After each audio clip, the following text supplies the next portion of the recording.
বৌদি বা মেজ বৌদি কেউ একটা করেছে তোমাকে ফাঁসানোর জন্য, আর তুমি রুখে না দাঁড়ালে এটা তো চলতেই থাকবে। কালকে তো বড় বৌদি সবার সামনে তোমাকে কাজের লোক বলে অপমান করেছে, হ্যাঁ কিনা বলো? আপনাকে কে বলল? তুমি যে বলবে না সেটা আমি ভালো করে জানি, আর আমাকে কে বললো না বললো সেটা বড় কথা নয়। তোমাকে অপমান করেছে, কাজের লোক বলেছে, তাও তুমি কোনো কথা বলোনি। আর কতদিন কতদিন তুমি এইভাবে পড়ে পড়ে মার খাবে? তোমার অসম্মান আমি মেনে নিতে পারছি না।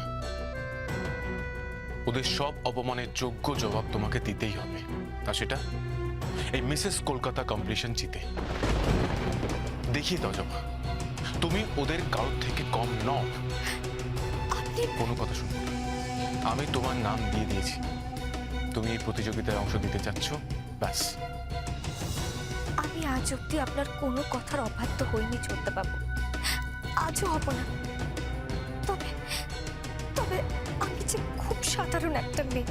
সাধারণ থেকে লড়াই করে অসাধারণে উঠতে হবে তোমাকে। একজন সাধারণ পরিবারের খুব সাধারণ মেয়েও তোমাকে দেখে স্বপ্ন দেখতে শিখবে, ভাবতে শিখবে। লড়াই করতে জানলে সব সম্ভব। তুমি হয়ে উঠবে তাদের উদাহরণ। আমি তোমার পাশে আছি জবা।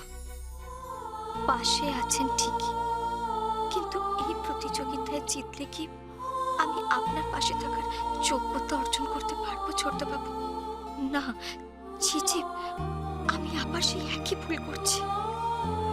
সেই যোগ্যতা যে আমি কোনোদিনও অর্জন করতে পারবো না, কোনোদিনও না। জবা, আমার কথা শোনো। আমি অলরেডি প্ল্যান করে ফেলেছি তোমাকে কিভাবে গ্রুম করবো।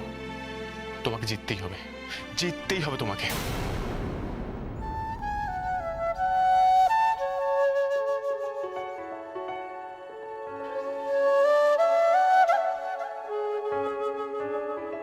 জবা, তোমাকে আমার জন্য জিততে হবে। তুমি পারবে না?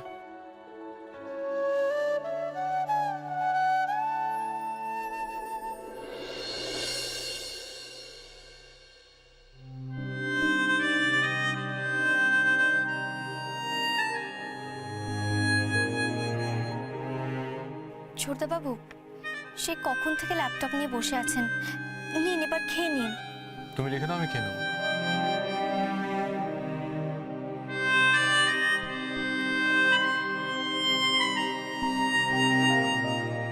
হ্যালো, হ্যাঁ